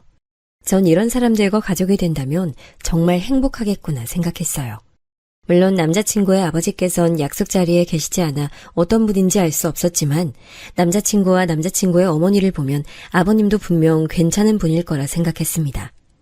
식사를 마치고 집에 돌아온 저는 남자친구와 결혼하고 싶은 마음이 더 커졌어요. 그래서 저는 남자친구에게 최대한 가까운 날을 잡아 상견례를 하는 게 어떠냐고 제안했어요. 제 말에 남자친구도 좋은 생각이라 동의했고 그렇게 우리는 이 이야기를 각자의 부모님께 말씀드리기로 했습니다. 다행히 저와 남자친구의 제안을 양측 부모님들께서는 흔쾌히 동의해 주셨습니다. 그 후 상견례 날짜를 정하고 약속 장소 예약도 다 마쳤을 때까지는 모든 게 순조롭게 흘러가는 듯 했어요. 약속 당일은 날씨도 좋았고 차도 안 막히고 모든 게 다 도와주는 기분까지 들었죠. 약속 장소는 큰 한정식집이었는데 예약해둔 방 앞에서 엄마가 많이 긴장하셨는지 방에 들어가기를 주저하시더라고요. 은수야, 엄마 괜찮아 보여? 우리 은수 시부모님들 분들한테 잘 보여야 될 텐데. 엄마, 난 그 나이 때에 엄마만큼 예쁜 사람 본 적이 없어. 걱정하지 말고 이제 들어가자. 엄마 닮아서 예쁜 딸인데 어련히 예뻐하시겠지. 그래, 우리 딸 이렇게 예쁜데 당연히 예뻐하시겠지? 하지만 그 생각은 상견례 자리에 들어서자마자 산산조각 났습니다. 이런 걸 악연이라고 하는 걸까요? 엄마와 저는 방문을 열자마자 서로 약속이라도 한 듯 발이 멈췄어요. 아니, 몸이 굳었습니다. 그곳엔 상견례 자리에서 절대 만날 리가 없다고 생각한 사람이 앉아 있었어요. 그 사람은 바로 엄마와 제가 식당을 하고 있었을 때 엄마 머리에 국밥을 쏟아버린 진상 남자 손님이었습니다. 그 손님이 제 남자친구의 부모님 자리에 앉아 있더라고요. 저와 엄마를 본 그 남자도 우리가 누군지 알아본 건지 점차 표정이 일그러졌습니다. 아들의 상견례 자리에서 자신이 국밥을 붓고 모욕을 준 사람과 만날 거란 생각을 단 한 번도 해본 적 없었겠죠. 전 표정 관리가 되지 않아서 웃지도 못하고 제게 다가오는 남자친구에게만 인사를 했을 뿐 아무 말도 하지 않았습니다. 그건 우리 엄마도 마찬가지였어요. 엄마는 얼굴이 새하얗게 질려서 꼭 금방이라도 기절하실 것 같이 보였어요. 게다가 잘 보니까 식탁 밑에 곱게 포개어 놓은 손까지 덜덜 떨고 계시더라고요. 제 표정과 엄마 표정이 안 좋은 걸 눈치챈 남자친구가 입모양으로 뭐라 말 걸었지만 눈에 잘 들어오지도 않았습니다. 싸늘한 시선으로 남자친구의 아버지인 진상 손님을 지그시 보고 있었는데 제게 남자친구 어머니가 먼저 말을 거시더라고요. 처음 뵙겠습니다, 사부인. 오시는데 불편함은 없으셨어요? 은수 씨도 그때 보고 이렇게 다시 보니까 더 반갑네. 이쪽은 우리 바깥 양반이에요. 그때 못 봤으니까 지금 처음 보는 거네. 아니요. 아무리 생각해도 처음은 아닌 것 같은데요. 처음 뵙는 분이라고 하기엔 제가 너무 잘하는 분인 것 같아서 말이에요. 남자친구의 어머니께서 말을 건네셨지만 저는 오로지 그 진상 손님만 노려보면서 대답했어요. 그러자 뭔가 낌새를 눈치채신 남자친구 어머니께서 다시 제게 말하셨죠. 어머, 그게 무슨 말이에요? 우리 남편하고 아는 사이예요? 제 의문스러운 말에 남자친구도 절 의아하게 쳐다봤고 남자친구 어머니도 무슨 말인지 모르겠다는 얼굴로 되물으시더군요. 그래서 저는 그 손님 얼굴을 빤히 보면서 말했어요. 네, 아는 사이죠. 아주 많이 말이에요. 이보세요. 혹시 저만 놀란 거 아니죠? 제가 보기엔 그쪽도 꽤 많이 놀라신 것 같은데 세상 참 좁네요. 여기서 이렇게 뵙게 될 줄은 몰랐는데. 그게 무슨 말인지 난 잘 모르겠는데. 반말하지 마세요. 아직도 당신이 온갖 진상짓 해도 상관없는 국밥집 손님인 줄 아세요? 지금 엄마랑 저 여기에 국밥집 주인으로 와 있는 거 아니거든요? 누가 상견례 자리에서 예의 없고 몰상식하게 반말을 해요? 자기야, 갑자기 우리 아버지한테 왜 그래? 자기, 이전에 내가 했던 얘기 기억나? 우리 엄마 국밥집 할 때 봉변당했던 일. 내가 지금 말하면서도 믿기질 않는데, 와, 그때 엄마한테 국물 부은 진상 손님, 지금 여기 계신 자기 아버지야. 뭐? 그게 정말이야? 아버지, 그게 정말이에요? 연애 초반의 남자친구는 제게 궁금한 게 많았어요. 저는 그런 남자친구가 너무 귀여워 저에 대해 이것저것 물어볼 때마다 전부 다 말해줬는데요. 그중엔 제가 쇼핑몰을 하기 전에 엄마와 국밥집을 했던 이야기도 있었어요. 그때 전 남자친구에게 엄마와 제가 이전에 국밥집 하면서 겪은 최악의 진상 손님에 대해 털어놓은 적이 있었는데 남자친구는 그 일에 대해서 듣고는 마치 본인이 직접 겪은 일처럼 절 대신에 엄청 화를 내줬어요. 세상에 아직도 그런 손님이 있냐고, 식당에 와서 그렇게 갑질하는 사람은 아주 질 나쁜 사람이라고 욕까지 하면서 화를 냈었는데 알고 보니 그 사람이 바로 본인 아버지였던 거죠. 그러니 제 말을 듣고 얼마나 당황했겠어요. 남자친구가 당황하는 사이 그 진상이 다시 입을 열더라고요. 아니, 지금 시간이 얼마나 지났는데 옛날 일을 끌어오나? 젊은 사람이 옛날 일은 과거에 묻어두고 현재를 봐야지. 그리고 내가 그랬던 건 다 이유가 있어서 그랬던 거잖아. 이유요? 가게 마감 시간이 넘었으니 이만 나가달라고 했던 게 잘못이에요? 그게 사람 머리에 국물 부어버릴 만큼 잘못이에요? 그리고 옛날 일이라고요? 우리 엄마는 아직도 뚝배기만 보면 흠칫 놀라요. 그 옛날에 당신이 머리에다 국물 부어버린 탓이에요. 그리고 과부가 만든 음식은 더러워서 안 먹는다고 우리 엄마한테 막말도 했잖아요. 그 말이 얼마나 상처받았는지 아세요? 그게 사람이 할 말입니까? 저 이 결혼 못해요. 아니, 안 해요. 세상에서 가장 증오스러운 사람을 시아버지로 모시고 살 수 없어요. 엄마, 가자. 저는 말을 끝내고 엄마 손을 잡고 일으켰습니다. 우리가 나가려고 하자 남자친구 아버지인 그 진상이 한마디를 안 지고 말하더라고요. 에이씨, 차라리 잘 됐네. 저런 싹수 없는 며느리 나도 우리 마누라한테도 필요 없어. 그리고 딸은 어미 팔자 담는다는데 괜히 결혼시켰다가 우리 진우 일찍 죽기라도 하면 어떡해? 에이, 재수가 없으려니 원. 나도 너네 같은 사돈 필요 없어요. 뭐? 당신 지금 말 다 했어? 저는 그 말을 듣고 정말 꼭지가 돌아버리는 것 같더라고요. 그래서 당장에 뺨이라도 한 대 때리려고 고개를 돌렸는데 그보다 먼저 엄마가 밑반찬으로 나온 깍두기 그릇을 들어올리는 게 아니겠어요? 그리고 엄마는 그 그릇을 바로 그 진상 남자 머리에 부어버렸습니다. 에이, 이게 뭐한 짓이야? 너 미쳤어? 네가 뭔데 감히 내 딸 팔자가 이러니 저러니 떠들어. 과부라고 과일씨하고 손 한 번 잡자며 추근거리고 내 엉덩이에 손이나 대던 놈이 뭐가 어째고 저째? 어떻게 그 세월이 지났는데 그 나이 먹고 입 놀리는 게 이전이랑 다를 바가 없는지. 네 아들 팔자도 눈에 훤하다 훤해. 이런 무식하고 쌍스러운 집은 내 쪽에서 먼저 사양이야. 내 금쪽같이 귀하게 키운 딸 너 같은 집에 보낼 것 같아? 너희가 아무리 매달려도 내 딸 절대 안 보내. 엄마의 고함에 남자친구의 어머니도 놀란 건지 버벅거리며 말씀하시더라고요. 어머머, 아니 옛날에 무슨 일이 있었는지 잘은 모르겠지만 지금 너무한 거 아니에요? 무슨 말을 그렇게 해요? 서로 마음 상한 일이 있으면 차분히 말하면서 풀어나가야지. 먼저 싹수도 없다 재수도 없다 막말한 게 누군데요? 그리고 너무하다고요? 지금 너무한 사람이 누군데요? 우리 엄마 10년 넘게 괴롭혀놓고 지금도 짐승만도 못하게 말하는 사람이 너무한 거죠? 아이, 이게 얼마짜리 옷인지는 알아? 내가 너희들 다 고소할 거야, 알겠어? 저는 엄마한테 손 찍어 마려고 일어나는 그 사람의 앞을 가로막아서며 소리쳤습니다.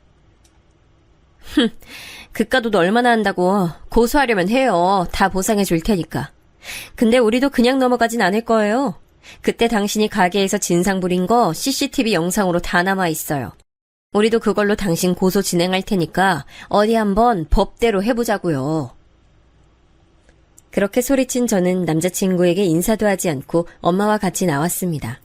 남자친구는 저를 잡으려다가 자기 부모님이 소리 지르는 걸 듣고 제게 나중에 연락하겠다고 하고 식당 안으로 들어가 버렸죠. 저는 그대로 엄마를 모시고 차에 올라타 집으로 돌아왔습니다. 엄마는 거기서 그 인간을 만날 줄은 몰랐다고 하면서 속상해하셨어요. 저도 기대했던 모든 게 산산조각이 난 것 같아 너무 슬프고 속상했습니다. 하지만 그것과 별개로 할 일이 남아있었죠. 저는 집에 도착하자마자 옛날에 제가 촬영했던 그 진상 영상은 물론이고 가게에 달아놨던 CCTV 영상까지 모조리 찾아 고소할 준비를 했습니다. 그쪽에서 저와 우리 엄마를 고소하든 말든 그건 중요한 일이 아니었어요. 이전엔 고소하지 못한 이유가 있었지만 지금의 저로선 참을 이유가 없었으니까요. 이날 밤 저는 남자친구에게 우리 결혼은 다시 생각해보자고 문자를 했습니다. 사실 다시 생각해보자고 했지만 저는 여기서 남자친구와 제 연은 완전히 끝이라는 걸 느끼고 있었습니다. 남자친구는 제 문자를 받고 제 집 앞으로 찾아왔지만 전 만나지 않았죠. 아직 사랑하고 있었지만 얼굴을 보면 그 무례한 아저씨의 얼굴이 떠올라 너무 괴로웠어요. 제가 만나주지 않자 끊임없이 전화를 걸었습니다. 한참 고민한 끝에 저는 대화로 인연을 정리하는 게 맞다 판단했어요. 그래서 전화를 받았습니다. 하지만 통화는 정말 실망스러웠어요. 저는 남자친구가 우리 결혼에 대해 이야기할 줄 알았지만 그는 결혼을 다시 생각해보자 했던 제 말보다 다른 말이 더 중요했나 봐요. 은수야, 그런 일이 있었다면 나와의 결혼을 다시 생각해볼 수 있지. 나 네 마음 다 이해해. 근데 나 정말 궁금해서 물어보는 건데 그게 정말 우리 아버지가 맞아? 너 지금 그게 궁금해서 나한테 연락한 거야? 그래, 궁금하긴 하겠네. 그럼 내가 영상 하나 보낼 테니까 그거 보고 너 스스로 판단해. 전화를 끊고 저는 그간 남자 진상이 저와 엄마를 괴롭혔던 행적이 담긴 영상들을 보냈습니다. 웃기게도 그 영상을 본 뒤로 제게 더 이상 연락하지 않더군요. 그 아저씨의 얼굴이 아주 선명하게 나온 영상으로 보냈으니 할 말이 없어진 것이겠죠. 그러다 몇 달 뒤 다시 연락이 왔습니다. 제가 보낸 고소장을 받고 합의를 원한다는 연락이었어요. 제가 별다른 답을 하지 않자 직접 우리 집으로 찾아와 엄마에게 남자친구가 무릎 꿇고 사과했습니다. 제가 부모님 대신해서 사과하겠습니다. 마음에 차지 않으시겠지만 몇 번이고 무릎 꿇고 빌게요. 제발 고소 취하해 주시면 안 될까요? 왜 자네가 나한테 미안해하고 대신 사과를 하나? 당사자는 뭐하고? 직접 와서 사과하기 전엔 고소 취하는 절대 없어. 그럼 제가 아버지 모시고 올게요. 그리고 사과드릴게요. 그러니까 제발 절 봐서라도 한 번만 고소 취하해 주시면 안 될까요? 됐어. 난 더 할 말 없으니 돌아가게. 엄마의 단호한 말에 남자친구는 아무런 소득도 없이 돌아갔습니다. 그리고 며칠 뒤 정말로 자기 부모님이랑 같이 우리 집을 찾아오더라고요. 그 진상 아저씨는 집 앞에서 우물쭈물하다가 본인 아내가 얼른 들어오라 타박하니 그제야 집 안으로 들어오더군요. 남자친구 어머니 표정을 보아하니 한바탕 말싸움이라도 했나 봐요. 아무래도 과부라고 사람 괴롭히고 무시하던 인간이 자기 남편이라는 게 부끄러웠나 보죠. 그날은 제가 아무것도 몰라 실례했습니다. 많이 기분 상하셨죠? 저희 남편도 그날 일 많이 반성하고 있답니다. 여보 뭐해? 얼른 사과드리지 않고. 남자친구 어머니와 남자친구가 그 아저씨의 등을 떠미니 그 사람은 머뭇거리다 한마디 했습니다.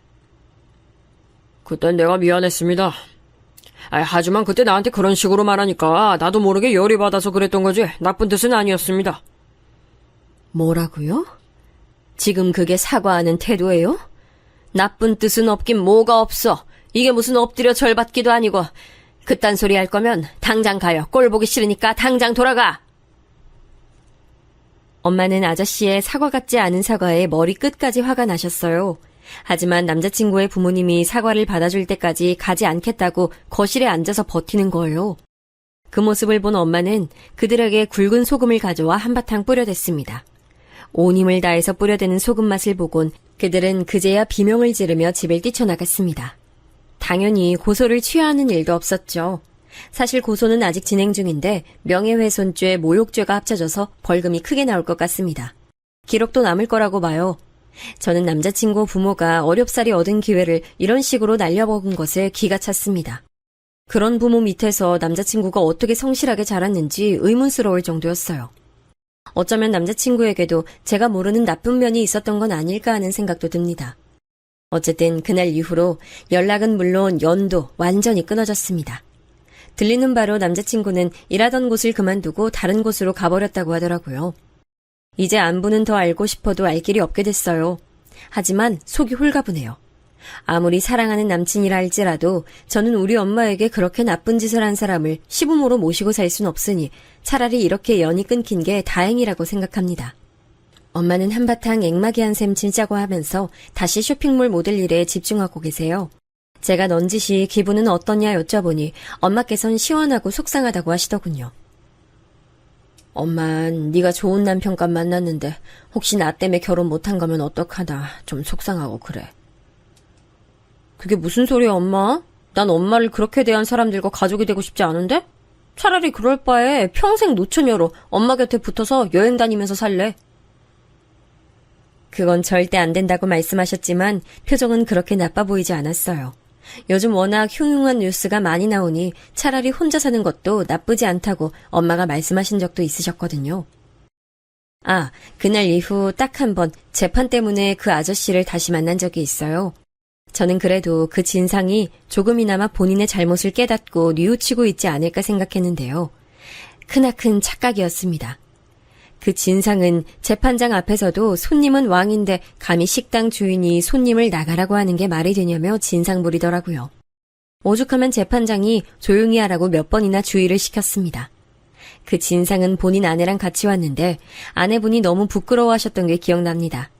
재판이 끝나고 밖에 나와서도 그 진상은 자기는 잘못이 없다고 고래고래 소리 질렀어요. 아내가 제발 조용히 좀 하라고 해도 말이에요. 아내분이 모자를 푹 눌러쓰고 고개도 못 드시던데 그 부분은 좀 측은했습니다. 본인 잘못도 아니고 남편 잘못으로 법원을 왔다 갔다 하는 게 많이 창피한 것 같았어요. 저와 엄마가 법원에서 나왔을 때 법원 앞에서 그 진상과 아내가 싸우는 걸 봤는데요. 지나가면서 들은 바로는 이혼 이야기가 나오더라고요. 아무래도 이번 고소건으로 두 사람 사이가 많이 안 좋아진 것 같았어요. 차라리 엄마에게 사과하러 온 날 제대로 사과만 했어도 이 정도까지 오지 않았을 텐데 말이에요. 하늘이 준 기회를 놓친 거나 다름없죠. 저는 이번에 고소가 다 끝나고 나면 엄마랑 함께 또 여행을 다녀올 생각입니다. 가서 스트레스도 잔뜩 풀고 10년간 참고 살았던 그때 기억을 훌훌 털어낼 거예요. 그땐 절박해서 아무리 힘들어도 그 손님 쌍놈 짓을 참을 수밖에 없었지만 이젠 그렇지 않아도 돼서 얼마나 좋은지 몰라요. 그리고 쇼핑몰 운영하다 보니 알게 된 사실인데 진상은 마냥 받아주고 먼저 굽히고 들어가면 더 혹독하게 사람을 괴롭히더라고요. 아마 그래서 그 진상도 우리 엄마를 그렇게나 괴롭혔던 게 아닐까요? 그러니까 혹시라도 악성 소비자의 행패 때문에 스트레스 받으시는 분들 계시다면 참지 말고 법의 도움 받으시길 바랍니다. 그 편이 심신 안정에 도움이 되더라고요. 그럼 이야기 들으신 모든 분께서 진상 만나지 않고 행복하셨으면 좋겠습니다. 들어주셔서 감사해요.